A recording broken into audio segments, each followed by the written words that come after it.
mountain.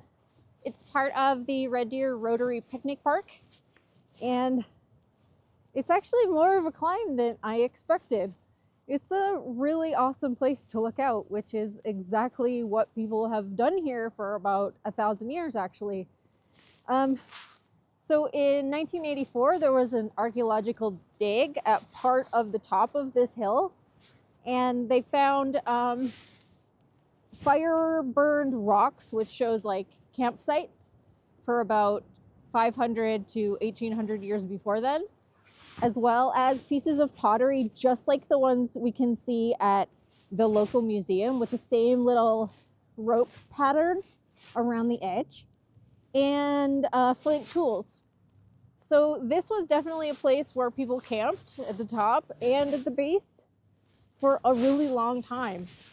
And for this episode, we're starting, of course, in the year 1691.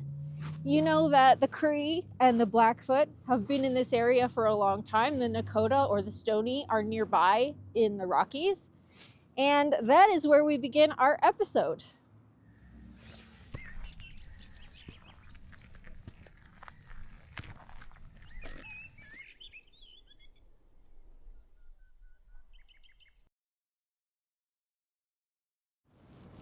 It was in 1691 that the English trader, who was part of the Hudson's Bay Company, came from York Factory in Ontario all the way out here.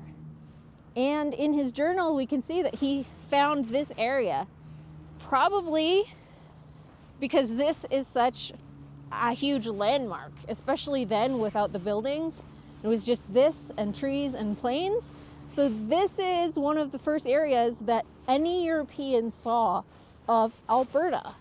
And when he got here, it was with the help of the Cree guides that he and other traders in the fur industry had gotten to know during their 100, 200 years of trading.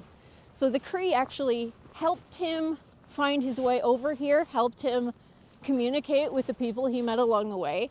And they were absolutely essential for his meeting with the local Blackfoot, who were renowned warriors and buffalo hunters. Henry Kelsey, a young English explorer working for the Hudson's Bay Company, became the first recorded European to set foot in what is now Alberta. With the goal of expanding the fur trade and forging alliances with Indigenous nations, Kelsey embarked on a dangerous and unknown journey westward from York Factory, deep into the heart of the Canadian plains.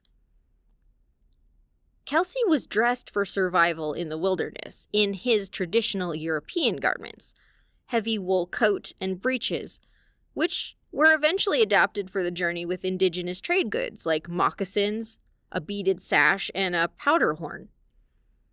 His musket and flintlock pistol were his only defense, but his greatest asset was diplomacy.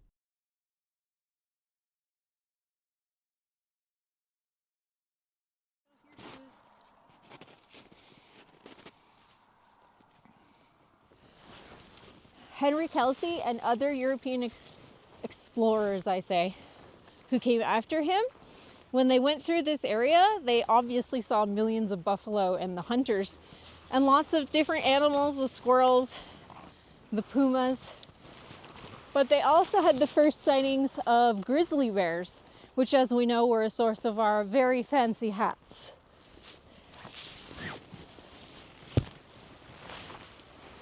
There's probably all kinds of stuff in here that's just hidden by snow and erosion and time. But I bet if we did a proper excavation at this nice flat base here, and again at the top of the mountain, we would find all kinds of archaeological evidence. So one of my favorite things about doing this little video series is getting to make different kinds of food, because I love cooking and trying new things. The really funny part about it is that I don't eat meat or animal products, and That's pretty rare here in Red Deer and the rest of Alberta, as you might know. People have sometimes asked me, so what do you eat? Trees? Ha ha ha. And do you know what? I'm gonna eat a tree.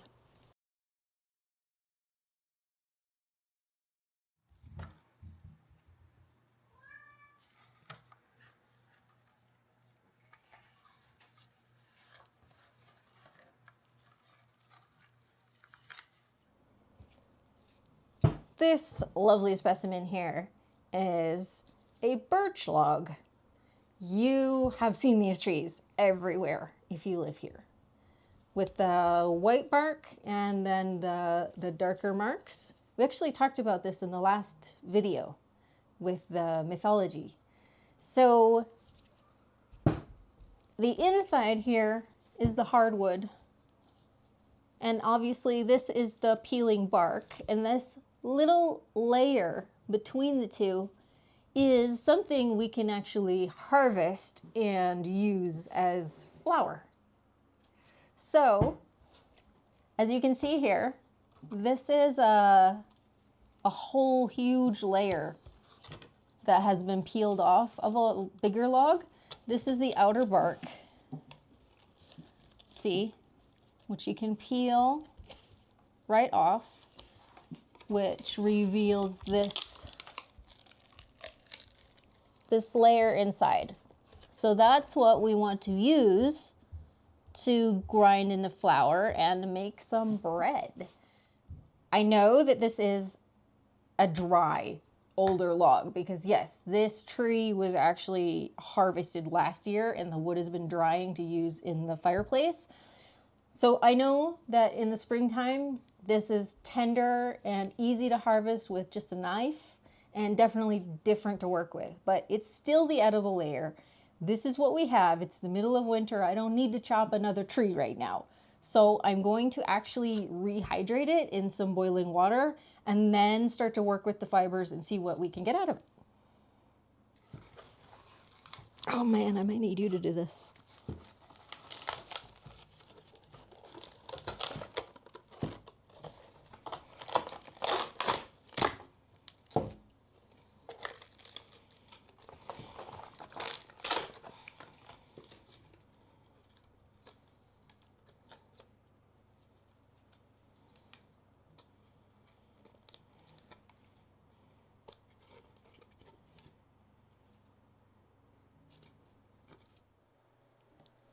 Look how quickly this is actually starting to soften up. Like I said, when we harvest these in the spring, and with young trees especially, it's already quite pliable. I mean, it is wood, but it's quite pliable. But look, I've already been able to break these open so that they can soak up a little more. And when we get it as soft as possible, I'll be able to work the fibers down enough to turn into a sort of flour. It's not going to look necessarily like a wheat flour, but it's going to work the same way and be mixed with wheat flour actually to make our bread. So it's going to be pretty interesting. I've been looking forward to this for a while. Okay. This little fellow is a piece of chaga. It's also part of the birch tree. Not every birch tree, but a lot of them. Around here, I don't know if you have seen before, they'll live on a sort of a black area of the tree in big chunks, and you can go out and harvest them. I think most people like to harvest these in the winter, and they store really well. People call it a mushroom or a fungus, but honestly, I suppose it's kind of like a fungus, but it's definitely not a mushroom. It's very hard. It grows. It's a pest, but we're not sure if it actually hurts the birch trees in the end, because a lot of trees have them and we can go and harvest year after year after year and the trees remain just with these. It's something of a miracle food, people say. And it's been used for a really long time. in this area and also in other places that are cold that have these growths on the birch tree, like in Russia, Denmark, Greenland, places like that. So this is really full of antioxidants and a lot of minerals and vitamins. I've looked it up. It's true. The analysis of these is kind of amazing, like a vitamin supplement. So a lot of people like to use it when they're sick or to prevent sickness. Easy way to do that is just to make tea. So you can see how hard it is when I use the knife to scrape off the pieces and then gather it in the cup. Sometimes I just use the whole chunk as well, which you can reuse as the water seeps over it, but it's really simple. So I'll put it in like with this green tea. And I'm gonna let it steep for several minutes.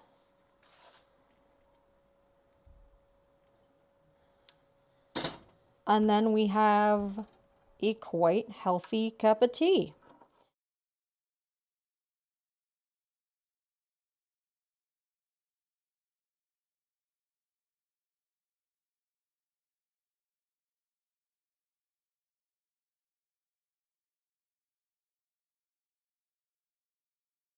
Here, I'm grating the inner bark of a birch tree to create a natural flower. This method was commonly used by Indigenous people like those around Red Deer. The inner bark of trees like birch is rich in carbohydrates and can be ground into flour for making porridge, bread, or thickening stews. But the use of plants obviously didn't stop here. In this region, Indigenous groups also relied on wild rice, amaranth, and even certain grass seeds, like bison grass, as key sources of nourishment.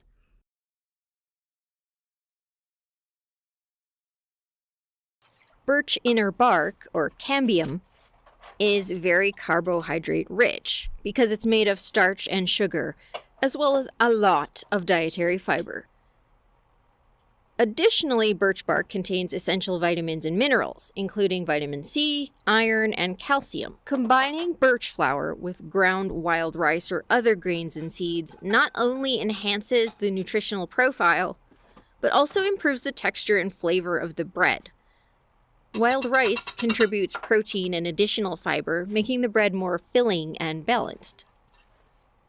This mixture uses wheat, of course, but this type of wheat didn't exist here in 1691, and it wouldn't have been leavened with yeast as I'm doing. Instead, it would have formed a dense, unrisen loaf, or a flatbread closer related to the tortillas of the Indigenous cousins further south. I'm making bread this way because I've wanted to do it ever since I found out that the inner bark of many trees is edible. I love making bread, and I can't wait to try this.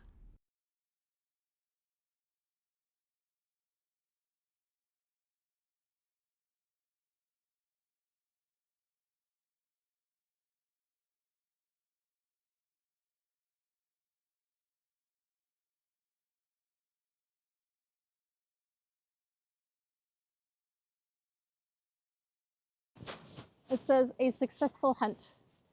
Red Hawk's stomach gurgled. His father, mounted on his best buffalo runner, was dragging a dark bundle on a travois. The boy ran to his mother, excitedly pointing to the north. Fresh meat. The woman built up the fire and sharpened her favorite stone knife. There was much to be done before Red Hawk's stomach would be filled. The man waved, then watered his horse at the creek. He unwrapped the bundle and pulled out a hind quarter of buffalo meat. He'd spotted the young bull from the top of the hill. The animal had been wily, but the hunter had stalked him to the 2 lakes near the river. Now, the hunter carried the meat to the top of the hill. While his wife sliced the meat and broke the bones for the marrow, he would tell Red Hawk about the hunt.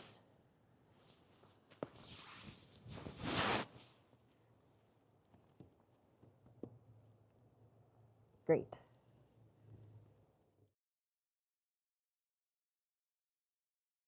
Okay, guys.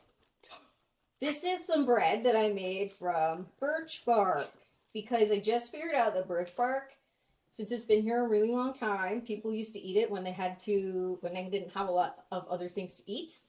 And they would maybe put it in their soup or their stew. And I thought, hey, let's try to make bread with it. which was an interesting experiment. Okay. Okay, so that loaf we have there, Yeah. this loaf here, is kind of a traditional wheat bread. It has about a cup of wheat flour and about a quarter of a cup of birch bark. These fun little guys are just birch bark and what did I say? Buckwheat, which were both things that actually come from here. So this could potentially have happened. They have honey on them because they're pretty bitter. Daddy, get So, down. rip into the bread, do the things, try whatever you You want. want to grab it and break First it the in half? second. You got it. What? Grab it, rip it in half. Grab it. Break bread. We're breaking the bread. Very yeasty smelling. Yes. Little sweet. This is Almost a my little favorite. blueberry, like berry Nope. to it. No, but it like. Oh, Do you okay. get that little Yeah, it's sweetness? you know, I can actually just taste it. This is a good type. You think it's a good type of bread? I think it's pretty good. It I tastes the love same. wheat bread. It tastes the same. Can I eat all of Yeah, this? okay. Can I eat all So of you would this? eat that? Yeah. You would eat that on a regular day? I would, yep. A little squishy. Yeah. It's so it's wheat, but also I put yeast in it, Can I bring which this makes home? it bubble up and get squishy and big. And that's not something they would do either, which is why we have these little ones here that would be more typical of something that you might make here, that's like good. 300 Can I years bring ago. it home with me? You can bring some home if you want. I'm excited to try this. So it's nice and dense. Yeah, I want to try one too. Like try a little it's piece, buddy? dense, it's tender, which Oh, is very unique. sorry. Could somebody give me a piece of bread? Oh, yeah. Thanks, guys. Da. Oh, And you can dip it if you hate it. Dip it in the stuff. I would. Oh, do you know what? With the honey, it's okay. Is it? I mean, the maple syrup. You know, it's got a bitter aftertone, but I actually really don't mind that at all. Do you know what? Before I put it in the frying pan for like a long time, Here, Mom. it was way more bitter. Yeah. I But can get the I was butter. hoping A little that too it bitter would for you? cook off a bit, and it I'll take did. dish. Well, a lot of those natural things, there's a process to it to kind of make them more palatable. Uh-huh. It's like- There's a few that definitely need This processing. I like. It's like Getting a little bit of that woodiness to it. it's like But it's like secondary. Yeah. it's It's like like something you could maybe get used to and Oh, yeah. also work into other things. Lily, what do you think? it's pretty good. Well, it's the same kind of thing as like a bitterness in a beer or something. It You is know, you're bitter, just like, right? okay, It's like that's a, what it is. it's like I Maybe took a if bite we of practice cedar. more using it in food, we would figure out how to make it work Yeah. better. Like that. Yeah. It's like bad but really good at the same time. Love it. That's what I But- want to hear. You really like that bread though. Yeah, I like this. I make bread all the My time. favorite. Like if I was to rate this on a scale, I'm trying to find something that would be like comparable. It's like Dutch candy. I'd rather eat this than Dutch candy.